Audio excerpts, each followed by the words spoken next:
네, 오늘 베드로후서 3장 말씀을 봤습니다. 3장 베드로후서 3장 말씀을 보면서 오늘 설교의 제목을 오늘 밤에 꿈을 꾼다면 무슨 꿈을 꾸었으면 좋을까? 또 좀 더 깊이 가면 무슨 꿈을 꾸어야 할까라고 하는 주제로 한번 접근해 보도록 하겠습니다. 영화. 최근에 이렇게 언론 보도를 보니까 우리나라 백성이 금년 한 해 동안에 본 영화 관객 수가 2억 명이라고 하죠. 약 2억 명. 그러면은 우리나라 인구가 5천 명이라고 그냥 어림잡고 2억 명이면은 한 사람당 1년에 4편의 영화를 봤다는, 극장에서 본 거, 극장에서 4편의 영화를 봤다는 얘기죠. 그런데 이제 유아들, 어린아이들 빼고 이제 노인들 빼고 이렇게 뺐을 때에는 그 숫자가 좀 더 올라가겠죠. 그죠? 그래서 한 사람당 1년에 5편 또는 6편 또는 7편 이렇게 보암직한 평균치가 그렇게 나와요. 1년에 6편 봤다면 2달에 한 번씩 극장에 가서 영화를 봤다고 하는 셈이 되는데, 여러분들 그렇게 보셨습니까? 2달에 한 번꼴로는 영화를 본 게 우리나라 평균치 정도가 이렇게 되는 거죠. 그 기사를 보고 저 자신을 보니까 그렇게 보지는 않았던 것 같아요. 근데 지난주에 영화를 한 편 봤습니다. 무슨 영화냐면 풍경이라고 하는 제목의 영화예요. 이 영화는 독립영화입니다. 독립영화란 기존의 상업주의적으로 만들어진 영화를 그 틀을 벗어나서 작가 또는 감독이 의도하는 대로의 의미를 듬뿍 살려서 만들어낸 영화예요.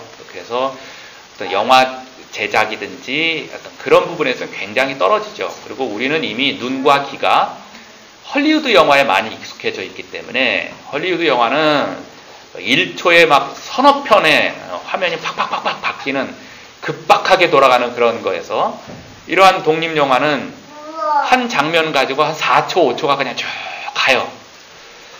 또 동네에 멍멍이가 가만히 있고 멍멍이가 그냥 짖고 있는 장면을 또 한 4초, 5초 이렇게 보고 있어요. 그러면 조금 지루해지기 시작하고, 이게 뭐 처음에 이게 적응되기가 조금 힘든 면도 있지만, 감독이 무엇을 전하려고 하는가에 대한 의미가 확실하게 살아납니다. 확실하게 살아나는 그러한 영화입니다. 이 영화가 던져지는 질문이 하나 있는데 뭐냐면, 요즘 당신이 꾸는 꿈은 무엇입니까? 이거예요. 이때 꿈은 비전을 말하는 게 아니고 그냥 밤에 잘 때 꾸는 꿈이에요. 드림을 얘기하는, 밤에 무슨 꿈을 꿉니까? 라고 질문을 던지는데, 이 질문을 받는 사람은 오늘 한국에 있는 외국인 노동자예요. 외국인 노동자한테 이 감독이 질문을 하고 또 그들의 삶의 현장을 보여주고 질문을 하면은 인터뷰 형식으로 질문 받은 이 외국인 노동자가 이제 이야기를 합니다. 요즘에 꾼 꿈에 대해서 이야기를 합니다. 이 감독은 장률 감독인데, 이 감독은 중국 사람이에요. 중국 사람이고, 과거에 이 감독도 한국의 외국인 노동자로 일을 했던 사람이에요. 그가 중국에 돌아가서 독립영화 방식으로 한국인 노동자를 대상으로 영화를 만들고 한국에서 개봉을 했어요. 지난주에 개봉을 했기 때문에 이제 지금 이제 상영을 하고 있죠. 근데 상영하는 영화가 서울에 4군데밖에 없어요. 영화관이. 그러니까 찾아가지 않으면 볼 수 없는 그러한 영화이죠. 외국인 노동자한테 물어봅니다. 요즘 당신의 꾸는 꿈은 무엇입니까? 그들이 말하는 꿈에 대한 이야기를 크게 2가지로 이렇게 나눠서 볼 수가 있어요. 하나는 이제 공포에 대한 꿈이에요.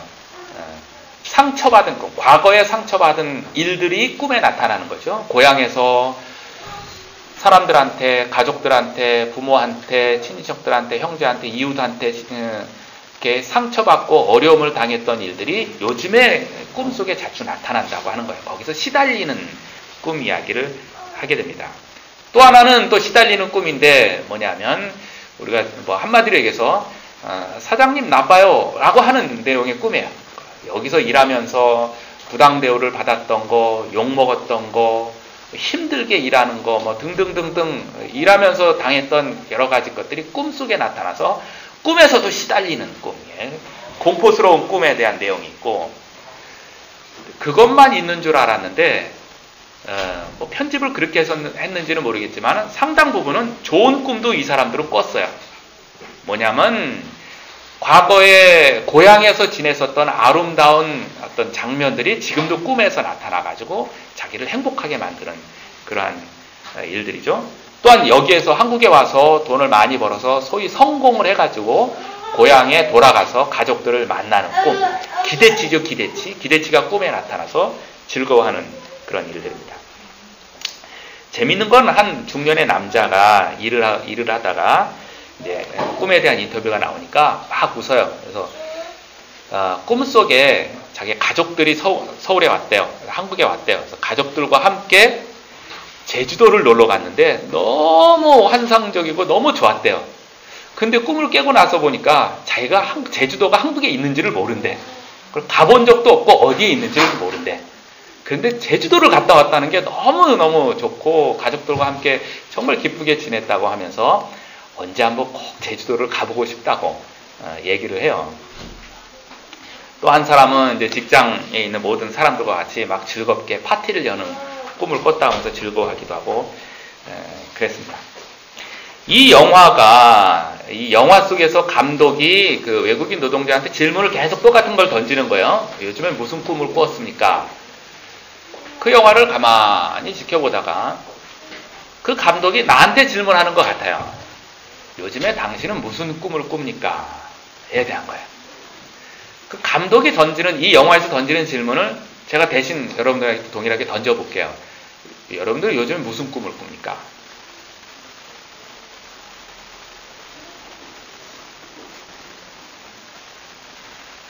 이 질문을 스스로 받고 제가 가만히 보니까 저는 뭐 꿈을 별로 안 꾸는 것 같아요. 뭐 생각나는 게 별로 없어요, 저는. 꾸기는 하겠죠, 가끔 가다가. 근데 눈을 뜨는 순간 다 까먹고 없어요. 생각이 나질 않아요. 저는 그런 게 없어요. 근데 이제 저희 집사람은 그 시달리는 꿈을 좀 자주 꿔요. 이런저런 시달리는 꿈을 자주 꿔요. 여러분들은 어떻습니까?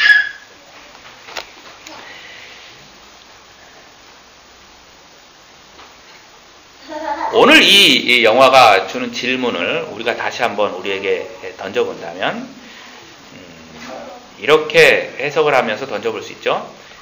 우리는 무슨 꿈을 꾸기를 원하는가? 우리는 무엇을 원하는가? 무슨 꿈을 원하는가? 좀 더 적극적으로 표현하면 우리는 무슨 꿈을 꾸었으면 좋겠는가? 꾸어야 할까? 에 해당하는 겁니다. 뭐 질문이 뭐 어렵지가 않죠. 우리는 시달리는 꿈을 원하지 않아요. 우리는 기쁘고 즐거운 꿈이 꿈에서라도 나타났으면 좋겠어요. 우리는 그러한 소망이 있다고 하는 것이죠. 오늘 본문의 말씀에서의 베드로 사도가 우리에게 이야기를 합니다. 우리가 꿈에서라도 꾸어야 할 일들이 무엇인가를 알려주고자 하는 거예요. 여러분들은 꿈에서라도 반드시 이러한 꿈을 꾸어야 합니다. 라고 알려주고자 하는 메시지가 담겨져 있습니다. 오늘 베드로후서는 사도 베드로의 마지막 메시지 중에서도 3장은 그 중에서도 마지막이죠. 초반 1, 2, 3절에서는 베드로 사도가 내가 왜 이 편지를 쓰는가에 대해서 강조하면서 이야기합니다. 이 편지를 써야 하는 이유를 분명히 이야기를 합니다. 1절에 보면 사랑하는 자들아 내가 이제 이 둘째 편지를 너에게 쓰노니 이 두 편지로 너희에게 너희의 진실한 마음을 일깨워 생각나게 하여 이미 우리에게 가지고 있는 그 마음을 다시 한번 일깨워주고자 해서 이 편지를 쓴다라고 하죠. 같은 말을 한 번 더 반복을 합니다. 2장 마지막 절에 기억하게 하려 하노라 라고 하는 거예요. 이미 너에게 주어진 말씀을 기억나게 하려고 이것을 쓴다. 꿈에서라도 이 말씀을 기억해야 한다라고 하는 내용입니다. 공포스럽거나 시달리는 것이 아니라 기쁘고 즐겁고 소망 가운데 있는 그러한 말씀을 생각나게 하려고 하는 것이죠. 좀 더 구체적으로 얘기하면 당시에 이단자들의 이단 사상으로 말미암아 백성들이, 주의 백성들이 믿음이 흔들리기 시작했어요. 흔들려요. 괴로워해요. 거기에 고통과 고난을 받고 있어요. 그러한 꿈을 꾸지 말고 예수님께서 반드시 다시 오십니다 라고 했던 그 신앙을 잃어버리지 말고 그것을 다시 한번 일깨워서 믿음의 굳건히 서서 소망과 인내로서 살아가라. 그리고 그러한 꿈을 꾸면서 살아가라 라고 하는 메시지가 오늘 베드로후서 3장 메시지입니다. 이것이 전체 결론이에요. 오늘 말씀을 좀 더 잘 이해하기 위해서의 배경에 해당하는 말씀이 3절, 4절, 5절의 말씀이죠. 3절, 4절, 5절 말씀 제가 한번 읽어보겠습니다. 먼저 이것을 알지니 말세에 조롱하는 자들이 와서 자기의 정욕을 따라 행하며 조롱하여 이르되 주께서 강림하신다는 약속이 어디에 있느냐? 조상들이 잔 후로부터 만물이 처음 창조될 때와 같이 그냥 있다 하니. 여기까지 4절까지 이거예요. 예수님께서 다시 오십니다. 그러니까 그 종말의 신앙을 굳건히 잡고 현재 내가 고통스러움 가운데 있다 할지라도 굳건히 잘 믿음으로 뚫고 가십시오 라고 하는 메시지가 베드로 전서의 큰 틀에서 하나의 메시지예요. 그러니까 이 메시지를 받고 백성들이 힘든 상황 중에서도 믿음을 굳건히 해서 나아갔어요. 주께서 다시 오신다고 약속하셨지. 그래, 약속하셨어.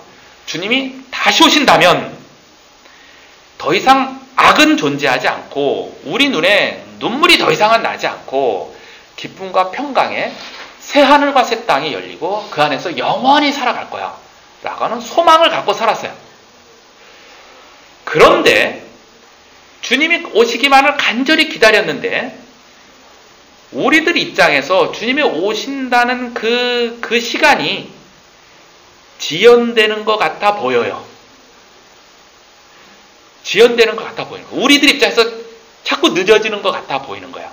짧게는 베드로 전서가 쓰여진 이후로 후서까지 약 2년의 시간이 걸렸어요. 그러니까 전서의 편지를 받고 금방 오신다고 했으니까 그 금방이 다음 주에는 오시나 보지. 다음 주가 그 다음 주, 다음 달에는 오시나 보지. 지나갔어요. 금년이 이렇게 지나가니까 내년에는 오시나 보지. 또 지나갔어요. 안 와요.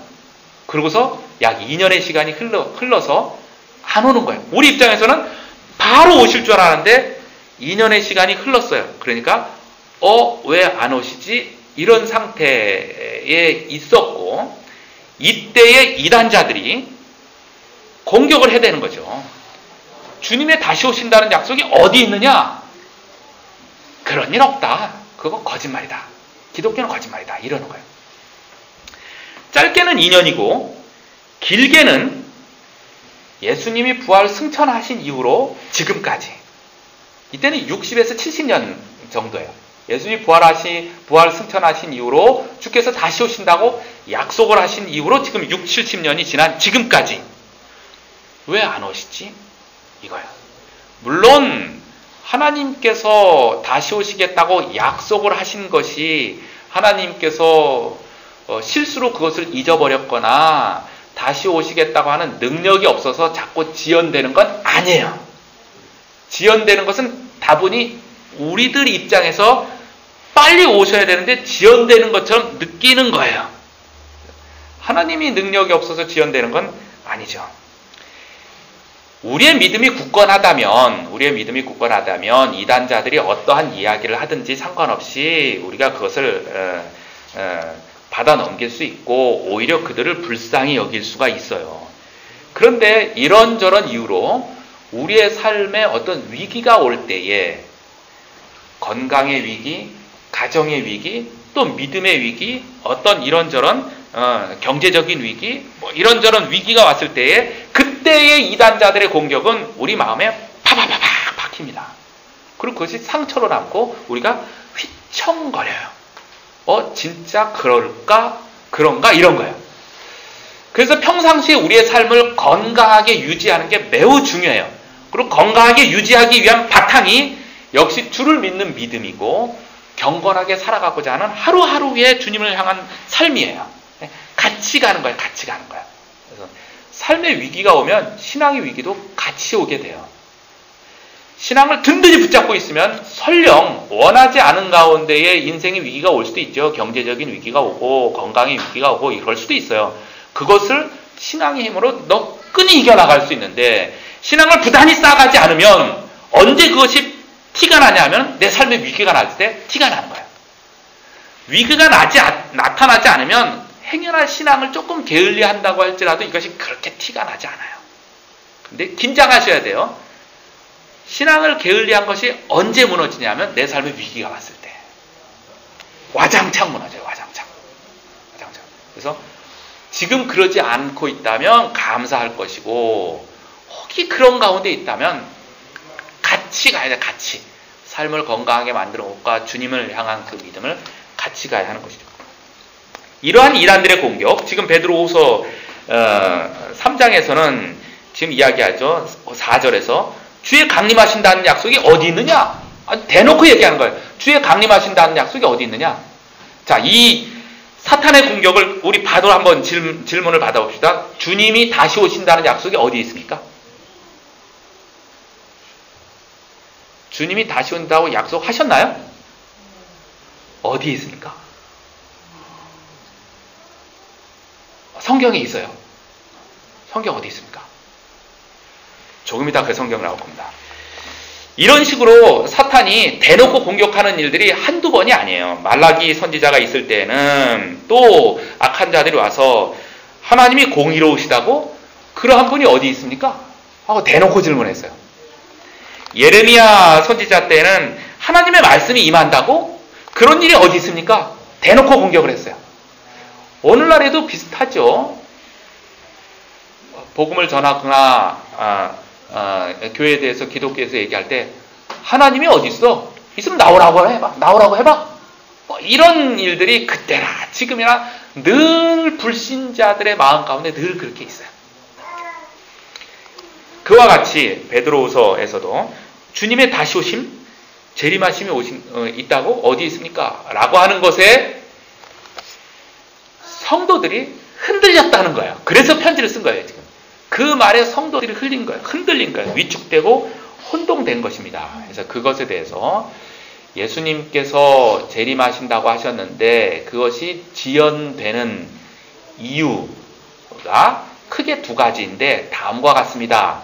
이것을 꼭 기억하고 마음에 새기고 꿈에서라도 이 꿈을 꾸셔야 됩니다. 라고 보낸 편지가 베드로후서이고 3장이 그 내용이 있습니다. 예수님께서 재림하신다고 하는 그 내용이 지연되고 있어요. 그 이유가 무엇일까요? 아까도 얘기한 것처럼 하나님의 능력이 부족해서거나 하나님의 약속을 잊어버렸기 때문은 아니에요. 그건 아니에요. 지연됐다라고 하는 느낌은 다분히 우리 가운데 있는 거예요. 그럼에도 불구하고 지연된 것을 공격을 받고 있으니까 우리가 그 이유를 확실히 알아야 된다라고 하는 것이죠. 첫 번째, 예수님이 지연되는 이유는 하나님의 시간과 우리의 시간이 다르기 때문입니다. 8절에서 말하고 있죠. 사랑하는 자들아 주께는 하루가 1000년 같고 1000년이 하루 같다는 이 한 가지를 잊지 말아라. 여러분들이 잊지 말아야 될 것은 하나님의 시간과 우리들의 시간이 다릅니다. 1000년이 하루 같고 하루가 1000년 같다고 하는 것입니다. 우리는 살아가다가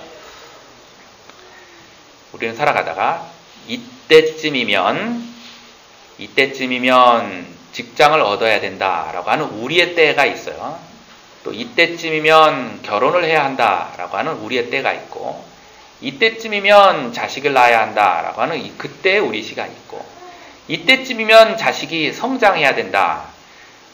초등학교, 중학교, 고등학교, 대학교 이때쯤이면 아이들이 그렇게 성장해야 된다. 아이들이 성장해야 될 때 성장하지 않으면 고통이에요. 그죠? 고통이에요. 고통. 그러니까 이때쯤에 이렇게 해야 돼요. 이때쯤이면 대학에 들어가야 되고 이때쯤이면 또 자녀가 직장에 들어가야 되고 등등등. 이때쯤이면 우리가 이만큼 돈을 벌어야 되고 이때쯤이면 우리가 이 정도는 성공해야 되고 하는 이때라고 하는 우리들의 보편적인 우리들의 어떤 그 때라고 하는 것이 있어요. 그 때를 놓치면 우리는 불안해지기 시작을 하는 것이죠. 불안해지기 시작합니다. 좀 더 이렇게 사회적으로 보면 요즘에 드는 생각이죠. 이때쯤이면 하나님 우리나라가 통일이 좀 돼야 되지 않겠습니까? 라고 하는 그런 마음들을 많이 갖게 돼요. 사실상 저 개인적으로는 김정일이 사망했을 때에 이때는 통일이 아마 되겠다고 싶은 적이 그때 있었어요. 근데 그것이 아니고 그 이후에 김정은 시대까지 왔어요. 요즘 또 북한 사태가 급박하게 돌아가고 있죠. 장성택이 처형된 이후로 뭐 이런저런 이야기들이 많이 나오는데 또 한번 기대를 해봅니다. 하나님 이때쯤 통일이 가능하겠습니까? 그때가 이때쯤 될 겁니까? 뭐 이런 생각도 이제 해보게 되죠. 그와 같이 그때나 지금이나 베드로 사도가 있을 때나 지금이나 하나님 이때쯤이면은 주님이 다시 오실 때가 되지 않았습니까? 라고 하는 생각도 한번 갖게 돼요. 왜 그러냐면 가면 갈수록 악한 일들이 우리 주변에 가득 차게 돼요. 교회 밖에서뿐만 아니라 교회 안으로 들어와서도 악한 생각, 악한 일들이 교회 안에 편만하게 차 있고 갈수록 언론들을 통하여서 들려오는 소식은 교회의 부정부패 비리들이에요. 답답해 죽겠어요. 지난주에도 PD수첩에서 또 그런 얘기 나오고 너무너무 답답해요. 하나님 주께서 빨리 오셨으면 좋겠습니다. 라는 생각을 갖게 돼요. 그러나 이러한 우리들의 마음에서 사도 베드로는 얘기합니다. 주께는 하루가 천년 같고 천년이 하루 같습니다. 하나님의 시간과 우리들이 생각하는 시간은 다릅니다. 우리들이 생각하는 이때쯤이라고 하는 어떤 그런 기간들이 있지만 그것에 맞춰서 하나님이 은혜를 부어주시기도 하지만 그러지 않을 때도 있다고 하는 거예요. 그 신앙과 그 믿음이 없으면 우리가 흔들리게 되는 그런 것이죠. 하루가 천년 같고 천년이 하루 같다라고 하는 이 말은 베드로 사도가 시편 90편 4절의 말씀을 인용한 말씀이에요. 시편 90편 4절에서 하루가 천년 같고 천년이 하루 같다. 하루와 천년의 개념으로 이야기한 내용은 하나님께서 시간을 창조하신 분이십니다. 라고 하는 내용이에요. 시간은 하나님이 창조한 거예요. 그래서 시간 안에 하나님이 가둬져 있는 것이 아니라 하나님이 시간을 다스리신다는 거예요. 그리고 하나님은 선하십니다. 선하신 하나님이 선하신 뜻대로 선하신 때에 하나님이 약속하신 것을 이루십니다. 이것이 시편 90편에서 이야기하고 있는 시간과 하나님과의 관계의 내용입니다. 이것을 들어 사용해서 주님의 재림을 기다리는데 그것이 지연됨으로 말미암아 또 그것으로 공격하는 사탄의 음성으로 혼동되고 흔들리는 백성들을 위로하고자 하나님의 시간과 우리의 시간은 다르고 하나님은 정해놓은 시간대에 반드시 그분이 약속하신 바를 이루십니다. 이것을 다시 일깨워서 신앙의 기둥으로 삼고 흔들지 말고 소망 가운데 사십시오. 그리고 오늘 밤이라도 그 꿈을 꾸고 소망 가운데 사십시오가 하는 것이 오늘 베드로 사도의 위로요, 용기요, 힘인 것입니다. 10절에 보면 주의 날이 도둑같이 오리니 이런 표현을 했어요. 주의 날이 도둑같이 오리니 이 표현은 예수님께서도 직접 말씀하셨고 바울 사도도 말했으며 요한과 베드로도 동일하게 말했어요. 주님의 오심은 마치 도둑같이 이 말이라 라고 하는 것인데 그 의미는 반드시 오신다는 뜻이죠. 반드시 오신다는 뜻이고 오늘이라도 오실 수 있다는 거야. 언제든지 오실 수 있다고 하는 그런 뜻입니다. 그래서 우리가 경건하게 하루하루를 살아가야 한다고 하는 것입니다. 언제 오신다는 나를 알지 못하게 하신 것이 어찌 보면 복이에요. 은혜예요. 정말 복이에요. 그것을 알면 인간의 이 두뇌로 이런저런 그거 가지고 또 엉망이 될 수도 있어요. 모르는 게 복이에요. 그래서 매일을 경건하게 살아야 한다고 하는 것이죠. 주님의 오시는 날에 대해서 그 날을 찍어서 얘기하는 것을 시한부 종말론이라고 그랬잖아요. 시한부 종말론자들이 즐겨 사용하는 성경 구절이 하나 있어요. 요때 딱 요거 하나 짚고 넘어가는 것이 좋을 것 같아요. 데살로니가전서 5장 4절의 말씀인데, 데살로니가전서 5장 4절의 말씀에 다음과 같이 되어 있어요. 형제들아, 너희는 어둠에 있지 아니함이 그날이 도둑같이 너희에게 임하지 못하리니, 이런 말이에요. 5장 2절에는 베드로후서의 말씀처럼 그날이 도둑같이 오리라 라고 말했는데, 4절에서는 너희에게는 도둑같이 오지 아니한다 라고 하는 개념으로 두 절 사이에 전혀 다른 얘기를 하고 있어요. 시한부 종말론자들이 이 4절 하나 가지고 얼마나 스스로들 위로하며 또 스스로 마치 자기네들이 뭐 몇 날 며칠에 예수님이 오십니다라는 것이 성경적인 것처럼 착각하는데 유일하게 사용하는 용어가 구절이 이거예요. 이 말뜻은 무엇일까요? 이것 하나 빼놓고는 여기저기에서 주의 날은 도적같이 오신다고 많은 얘기를 했어요. 아까 얘기했던 예수님도 말씀하셨고 바울, 요한, 베드로 다 얘기를 했어요. 근데 요 한 구절에서는 전혀 다른 것처럼 보이는 말을 했어요. 그러면 예수님이 한 입 가지고 두 말을 했을까요? 우리는 성경을 이해할 때 그렇게 이해를 하면 안 돼요. 성경 전체를 통일되게 이해를 해야 돼요. 이 말의 뜻은 그 날을, 예수님이 오시는 날을 알 수 있다라고 하는 의미가 아니고, 이때에는 도둑같이 너에게 임하지 못하리라, 이것은 예상하지 못하게 급박하게 오는 것은 아니다.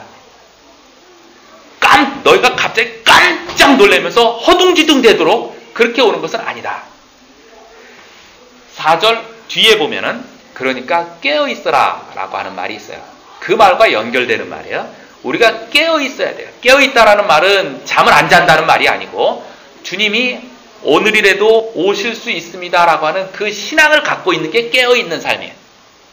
그 신앙을 갖고 있어서 깨어있는 삶 중에 주께서 오늘 밤에 오시면 두 손 들고 기쁨으로 맞이하는 것이지, 아이고 하나님 큰일 났습니다, 오늘 오시면 어떡해요 라고 하는 이런 식으로 맞이하진 않는다 라고 하는 거예요. 그래서 빛의 자녀들은 깨어 있어야 되고, 깨어 있는 그들에게 허둥지둥 되면서 주를 맞이하지는 않는다 라고 하는 말이 이 말씀입니다. 다시 예수님께서 다시 오신다는 말씀이 마치 지연되는 것, 미루어지는 것처럼 보여지는데, 그 이유가 있다면 첫 번째는 하나님의 시간과 우리의 시간이 다르기 때문입니다. 다 같이 한번 저를 따라서 해주시기 바랍니다. 하나님이 정하신 때에 예수님은 반드시 오십니다. 다 같이 시작. 하나님이 정하신 때에 예수님은 반드시 오십니다. 아멘. 이 신앙을 베드로 사도는 지금 일깨워서 다시 세우라라고 하는 그런 거예요. 두 번째, 예수님이 재림이 지연된다면 그 이유는 구원과 회개의 기회를 주기 위해서예요. 9절 말씀을 보겠습니다. 9절. 주의 약속은 어떤 이들이 더디다고 생각하는 것 같이 더딘 것이 아니라 오직 주께서는 너희를 대하여 오래 참으사 아무도 멸망하지 아니하고 다 회개하기에 이르기를 원하시느니라. 아멘. 주님이 우리가 생각했던 것보다 늦게 오신다면 그 이유는 구원의 기회를 주기 위한 거야. 회개할 기회를 주기 위한 거야. 이 말씀을 묵상하면서 다음과 같이 생각을 해봤어요. 여러분, 만약에 예수님께서 우리가 생각했던 것처럼 재림이 지연되지 않고 일찍 오셨다면 어떤 일이 발생됐을까요?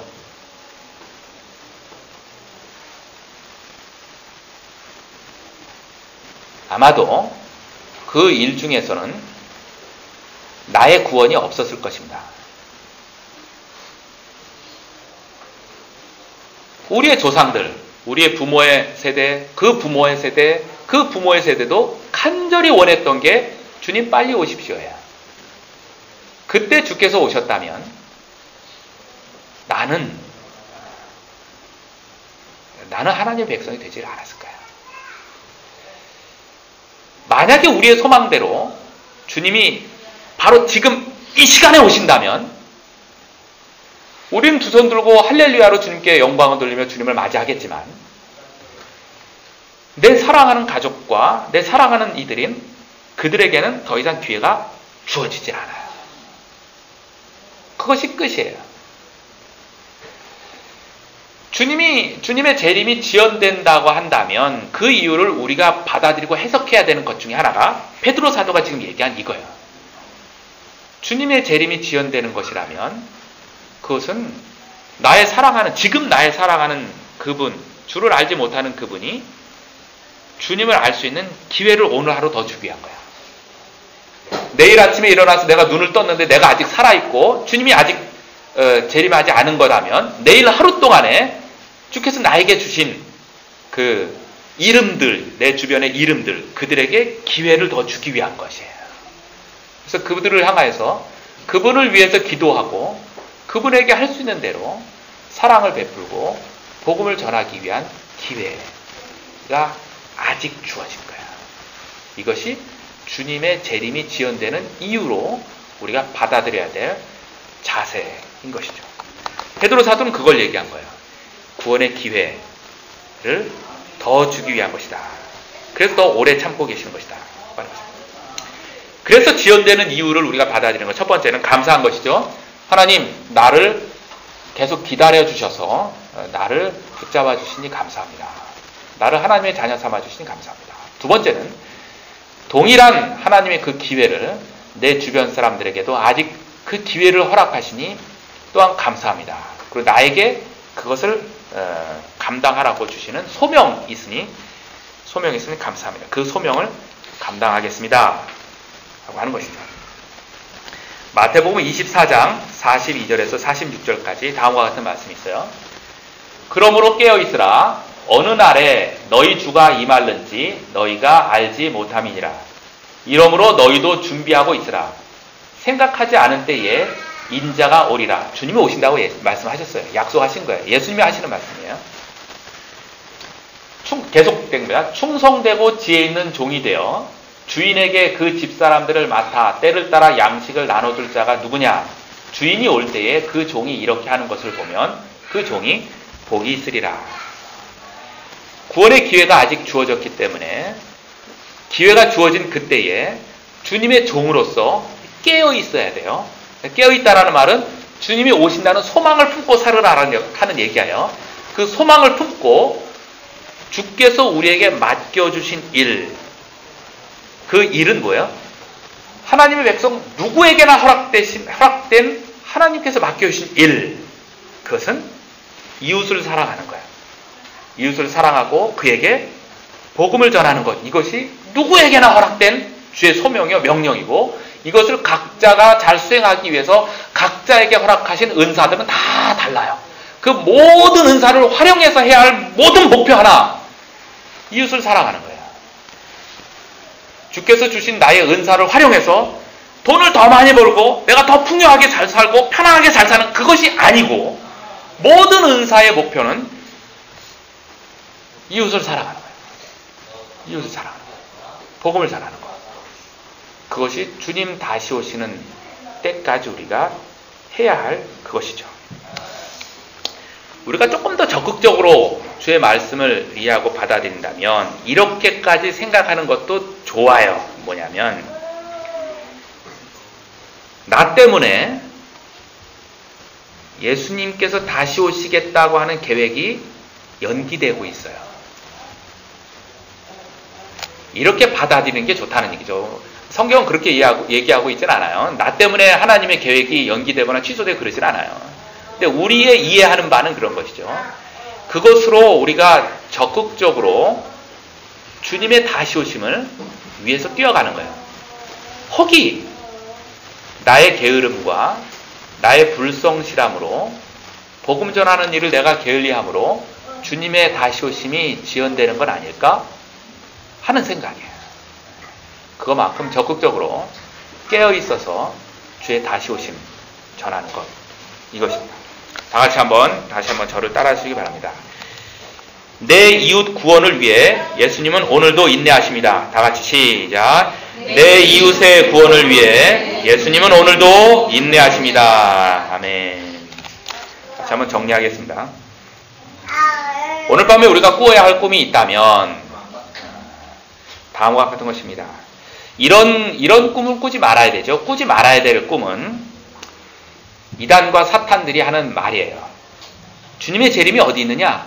그런 것 없다. 이런 거는 꿀 필요가 없어요. 또 하나님이 어디 계시냐? 하나님은 계시지 않는다 라고 하는 이런 말에 휘둘림을 당해서는 안 돼요. 하나님의 말씀이 진실이냐? 그렇지가 않다. 이런 사탄의 어떤 그런 말들은 우리가 꿈을 꾸지 않습니다. 그런 것에 두려워해서도 안 되고 혼동돼서도 안 되고 그러한 말에 행여나 기웃기웃거리서도 안 됩니다. 그럴 필요는 없어요.